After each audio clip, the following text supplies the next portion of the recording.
Drive Time Show like you know and love it at exactly 33 minutes gone past 2 p.m. on the hour mark. You are welcome to the Hit Drive Time Show. It's a Monday, of course, so we're going to be talking about a lot of things, but you know that we always have a very, very helpful, of course, the best music, best of radio station for a reason, right? Yes. So on Mondays, we usually always have very, very helpful conversations with our friend from the Bridge Leadership Foundation, and I'm going to be introducing them in a very short bit. But before I do that, let me, without further ado, introduce myself. If you don't know who it is speaking to you right now, Fortune is my name. That is Fortune with the good vibes and positive energy for the rest of the week. So yes, that was Simeon Fave. Loyal is the name of the song. Before then, you heard Zerg, and yes, that one featured Sophia Nzao, and the name of the song is called Moaki. And yes, Bod and Victoria on that song, Pressure. I know it's a new week, right? The pressure never stops. You know, you're hustling for that daily 2K, but here we are. And without further ado, welcome to the Hit Draw Time Show. Now, I got a great many other things to take you through, but you know that we have to have a very, very important conversation to make sure that people gain something on the Hit Draw Time Show, especially on the Mondays. And for that, I'm going to introduce two very amazing people, courtesy of the Bridge Leadership Foundation. Two very interesting people, because I see their list of accomplishments, and a lot of you would want to be like them when you grow old, even if you're old. But either way, without further ado, let me introduce my guests, two of my guests, very wonderful people right now in the studio with me. Wofai Ekong, who is a data analytics engineer. Welcome to the Hit Drive Time Show. Go ahead. Hello. It's Wafai Young. Good afternoon. It's so good to be here. Nice to have you here. Welcome. And yes, I also have on the other side Mr. David Estienne, who is, of course, the co-founder of Sifong and founder of Tersu. Welcome to the Hit Drive Time Show, Mr. David. Thank you very much. I'm excited to be here. Okay, it's a cool day. You'll be excused if your voice is quite, But either way, we're here to have a very, very wonderful conversation that, I know a lot of young people will be excited about because it has something to do with digital. And when we hear digital, we hear phones, we hear computers, we hear a lot of, things that young people can be excited about. Yeah. But yes, the conversation today with our friends from the Bridge Leadership Foundation, of course, is called From Clicks to Progress. Now, the title is, of course, Youth Digital Pathways for Sustainable Development. And yes, we're going to be talking about every and anything that is regards youth development. You know how they do it at the Bridge Leadership Foundation? So yes, I'm going to dive into the conversation straight with our guests. The first thing about, this particular topic, what stands out to you first and foremost about this topic that we're talking about? Okay. For me, what stands out is the digital. The digital in the topic stands out for me because in this day and time, it is so important to have digital skills that you can use anywhere in the world. Yeah, so I'll go with the digital. Okay. Okay, I'm going to move on to Mr. David. Mr. David, about that topic, what is the one thing that stands out to you, jumps right at you when you see that topic? For me, it's the word progress. I think the whole sentence depicts a situation where technology can be used to shape our lives in such a way that we attain to some level of progress and our goals. Okay, pretty interesting. So yes, the first thing, we're having this conversation in commemoration of the 2024 International Youth Day. And yes, the theme is From Clicks to Progress, Youth Digital Pathways to Sustainable Development. Now, we've had a bunch of conversations around youth as regards, the Bridge Leadership Foundation. And today, since we're focusing on sustainable development, the first question I'm going to ask you now is, how can we ensure that all young people have access to digital education and skills training? Now, I'm going to direct this question to you, man. Okay, so the first thing I would be talking about would be the policies. Policies that will favor inclusivity is very important. So policies that can ensure that there's universal access to learning about digital products, digital skills, and also a focus on marginalized groups, marginalized societies, people that can be found in the villages, those that do not have access to funding, people that cannot afford it, but they are good. That's one. Also, I'll talk about the infrastructure, because a lot of people that are currently here would agree with me that sometimes it can be very difficult. Something as easy as finding where to work can be very, very problematic. So that kind of helping out in that kind of area would be very, very helpful, in helping people access this digital education and skills. Also, we have teams, groups of people that teach, So when you collaborate with such stakeholders, they are going to partner with these people, NGOs, educational institutions. That way, you can actually facilitate these learning processes, right? And develop training programs that people can actually access. Also, and very importantly, we have the online platforms. The most youths are online right now. So if you can actually leverage your access to the online platforms that exist, you can actually reach out to a lot of youths and help them out, so that they're not just spending time roaming aimlessly on the internet, but they're actually learning and bettering themselves. Okay, thank you very much, ma'am, for that one. And I'm going to move this question to Mr. David on the other side, and just ask Mr. David, can you just, that word that you mentioned, progress. Now, from clicks to progress, youth digital pathways. Can you shed more light on how it impacts young people and all the people on the other side who are asking themselves, how is this my business exactly, and how can I be a participant and beneficiary of this particular conversation we're having? Um, as it contains sustainable development, the most important factor is poverty. Anyhow we want to look at it, the most basic things that someone needs are food to eat, a place to sleep, security, and good health. And if you're poor, you cannot afford any of those things. And so when we are talking about progress, progress progress is defined in the context of moving from a place of poverty to a place of having at least what can sustain you as a person. And why technology or tech or digital technology in this context um, is important, or how people can take advantage of this, is that tech is a leveler. Yeah. Tech levels the ground for everybody. Yeah. In my first job, I had a young man who dropped out of school because he couldn't afford to pay for fees.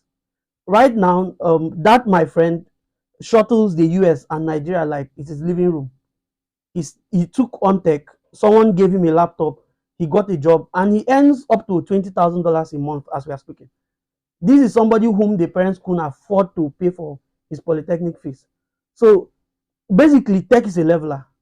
And so you can actually bring progress in our communities, in our lives, by just getting people to get more involved in tech and getting them to implement solutions in the problems that they face using tech.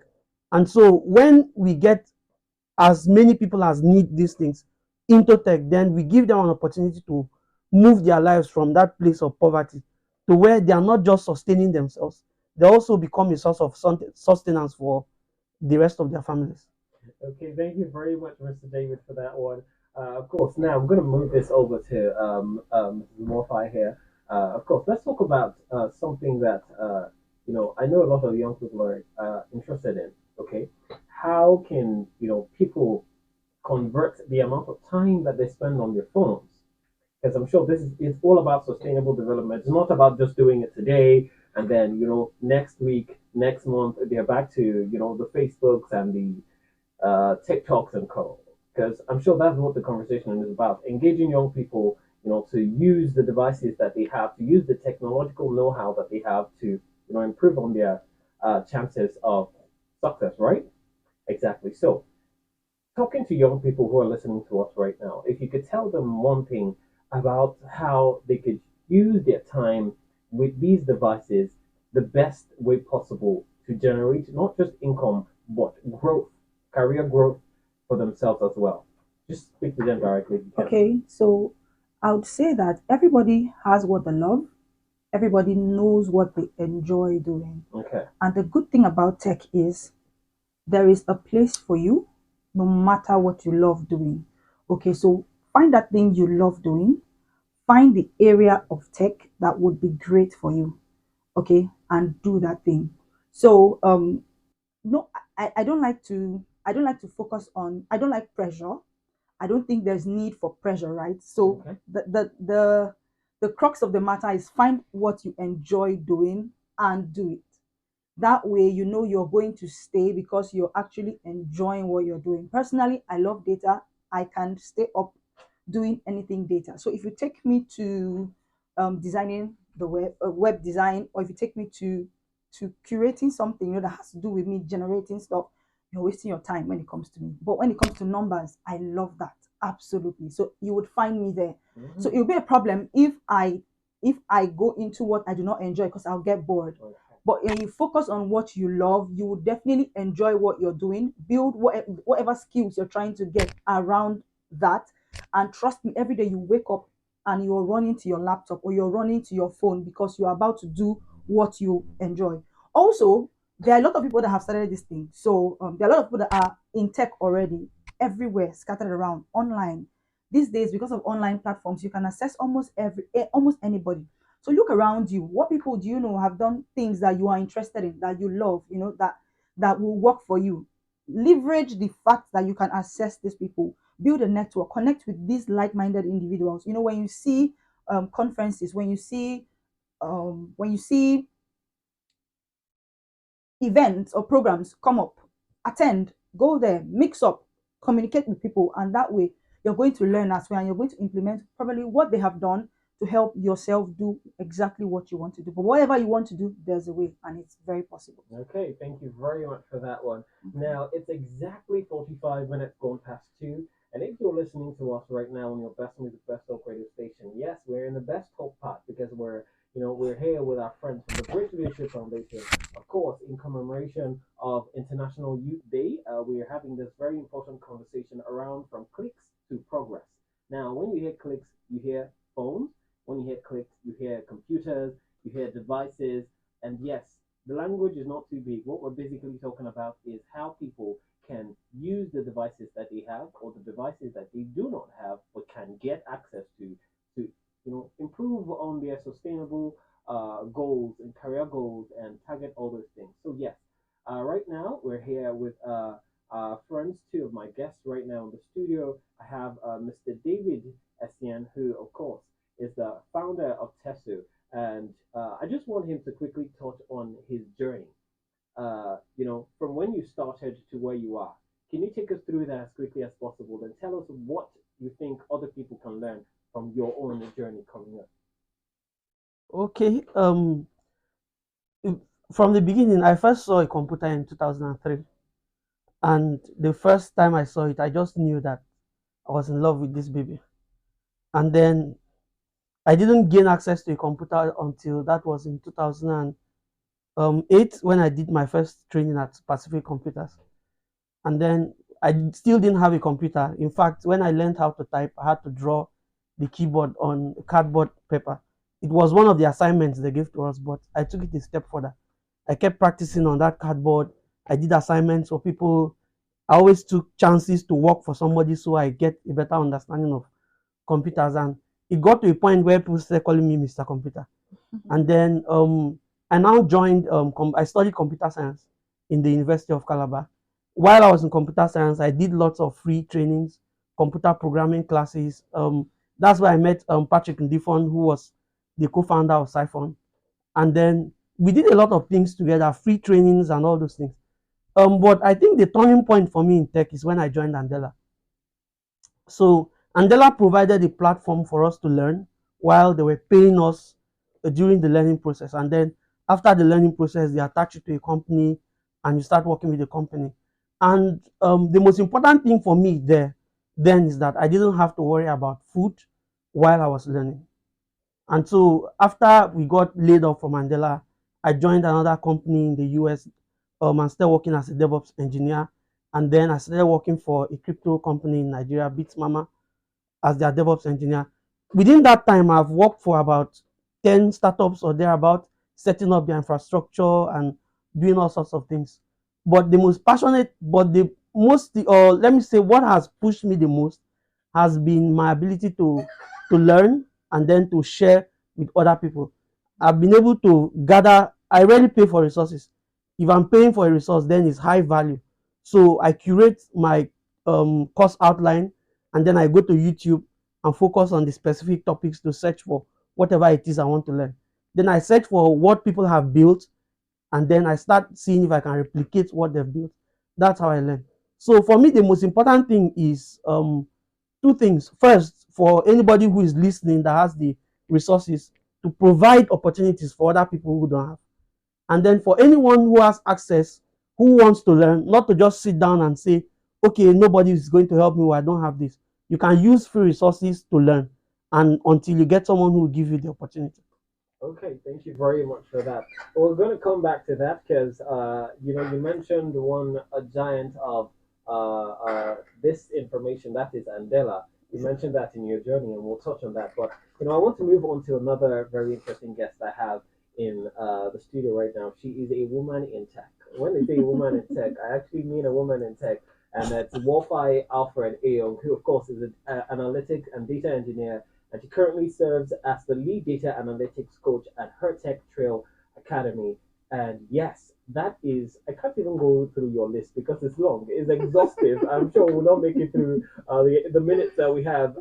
But yes, let me talk to you coming from a female perspective, because a lot of people focus on females in tech, STEM, and all those things. Now, let's talk about your journey, but in the sense of you as female, other ladies, girls who are listening right now to us, what are the challenges you faced in your journey coming up? And what do you think you can tell those people who are coming behind you and would like to learn from you, to get to where you are at this point? What would you have to tell them about your journey that's most significant that they can learn from? Okay, I'm actually happy that you brought that up. So before we talk about the challenges, I want to say that as a woman, there are a lot of opportunities for us. And sometimes I feel like my fellow ladies do not realize how many opportunities exist just because you are a woman. So if you are a woman and you are now good at what you do, you would be sought out for.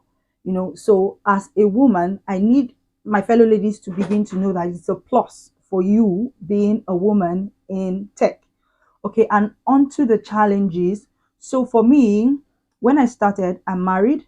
I had a baby when I was transitioning, so it was difficult. Anybody that has had a child will tell you how difficult that period is. Your hormones are messing with you. You're dealing with the sleeplessness. There's a lot. So that was it for me. But what I decided to do was I don't like to complain.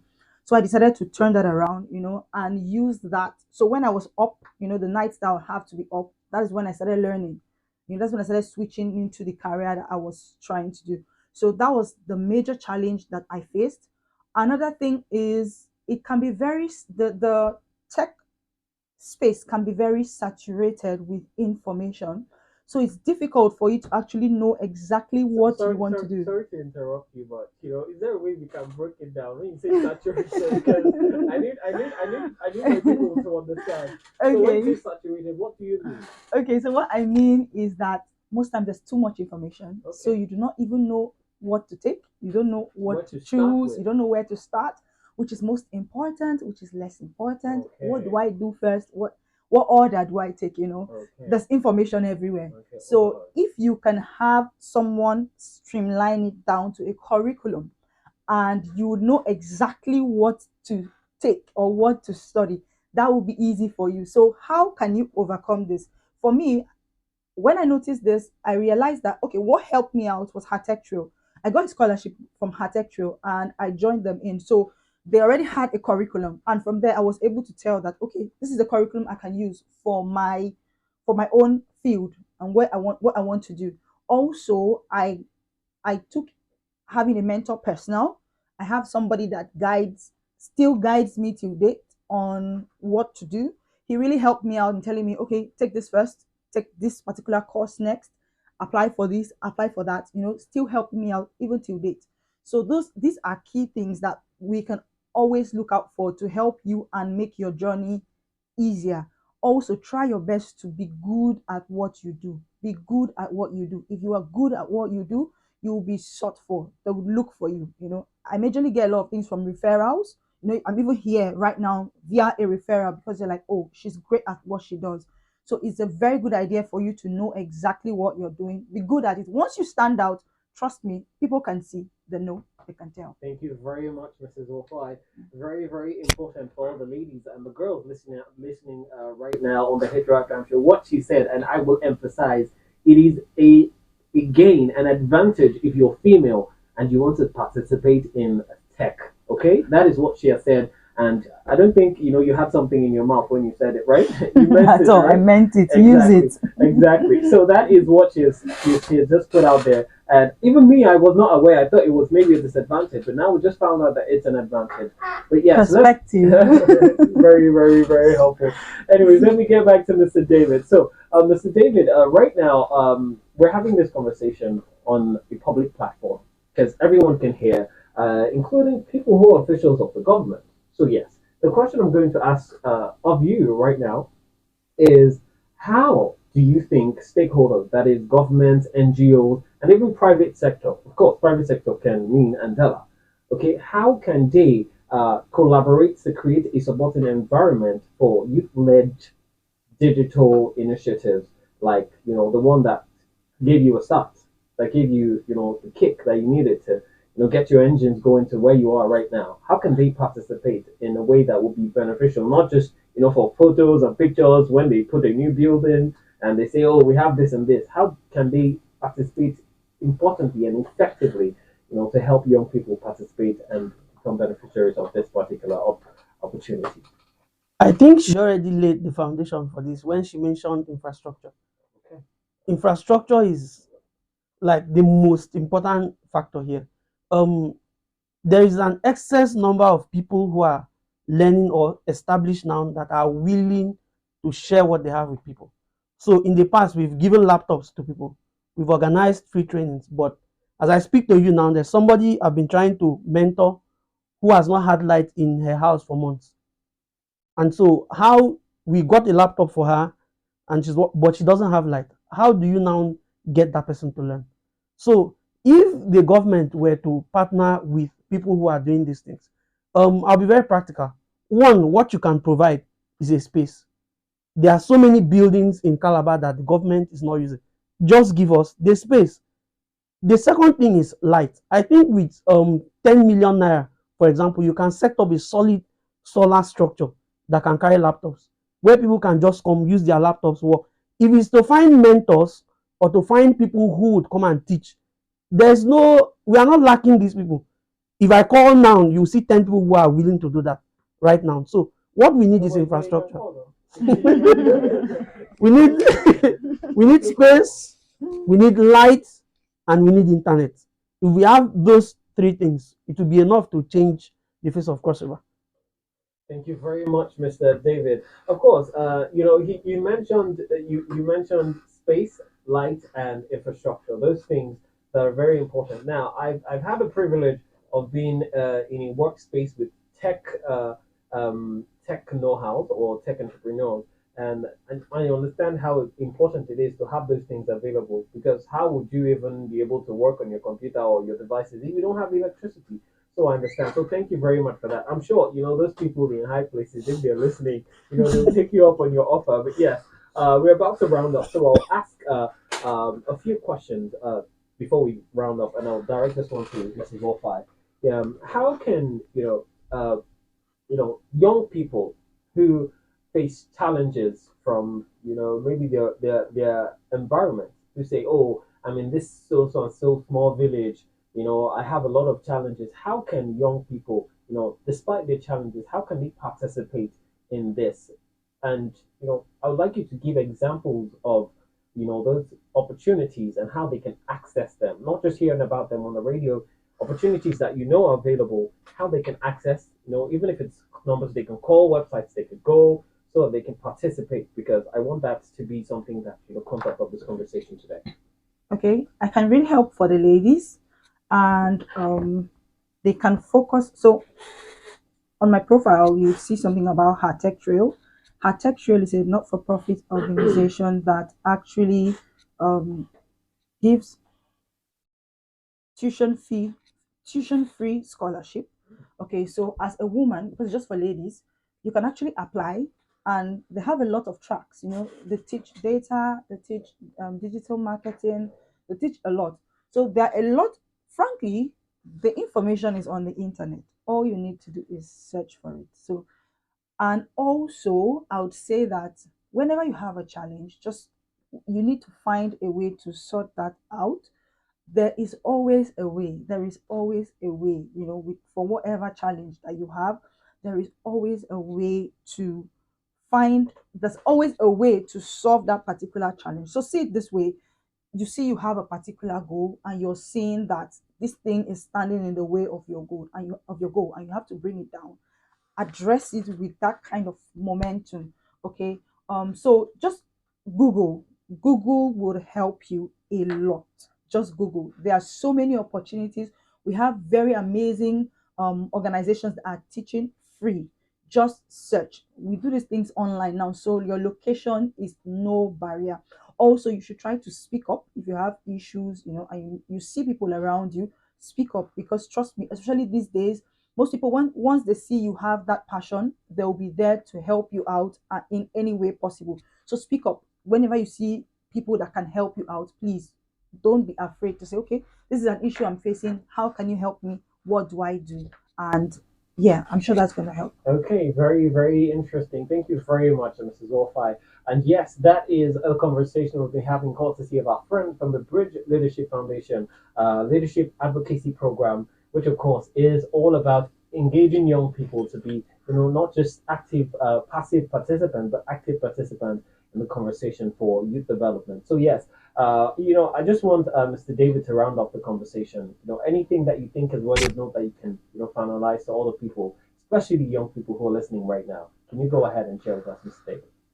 Okay. I would like to say that tech is not just about tools and gadgets. It's about a way of life and a way of thinking. Your If your way of thinking doesn't change, then it doesn't matter how many gadgets you have at your disposal.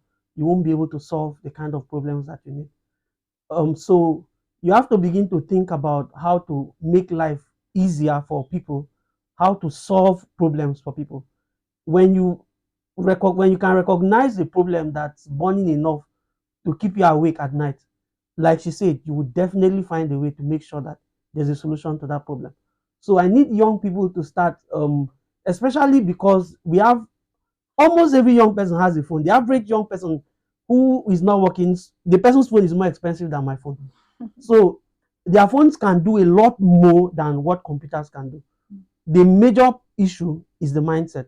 They have to start thinking about, how do I solve problems with this tool that is in my hand? What kind of problems can be solved? Once we have that kind of mindset, then we have the foundation for moving forward from clicks to progress. Thank you very much. A very, very important conversation from our friends at the Bridge Leadership Foundation. I've had two very interesting people, techies. Okay, I can call one tech bro and one tech sis. I think I can, or do I call you tech uncle today? Anyway, thank you very much, both of you, for participating in this conversation. Now, I know everyone who's listening on the other side has gained something, and of course, on behalf of everyone else, I want to appreciate you. And yes, that was a conversation with our friend from the Bridge Leadership Foundation. The conversation was from clicks to progress, youth digital pathways for sustainable development. And yes, of course, it's all about improving the lives of young people. And yes, if you have any question, like you said, Google is always available for you. Go there. And yes, you can also go to the Bridge Leadership Foundation's website, to look for how you can join them to access these things that, has just been talked about on the show. So thank you very much once again. It's back to regular programming. I'm going to go